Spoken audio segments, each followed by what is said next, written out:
This is the National Weather Service office in Blacksburg, Virginia.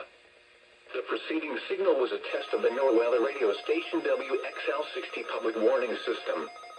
During potentially dangerous weather situations, specially built receivers can automatically be activated by these signals to warn of the impending hazard.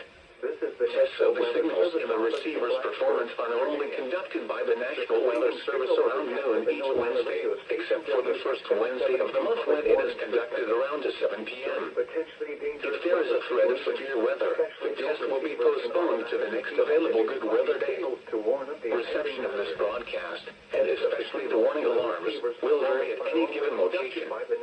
This variability, normally more noticeable at greater distances from transmitter, can occur even though you are using a good quality receiver in perfect working order. To provide the most consistent and dependable warning service possible, the warning alarm will be activated for hazardous watches and warnings for the following counties in the Blacksburg County warning area in Virginia: Allegheny, Bedford, Bland, Botetourt, Carroll, Craig, Floyd, Franklin, Giles, Halifax, Henry, Montgomery, Patrick, Pittsylvania, Pulaski, Roanoke, Rockbridge, and Wythe. Also included are the independent cities of Buena Vista, Covington, Danville, Lexington, Martinsville, Galax, Radford, Roanoke, and Salem.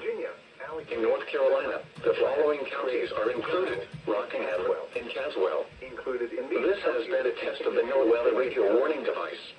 We now return to normal programming.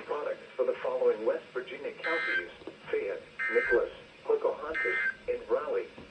Here are the 6 p.m. observations from around the area.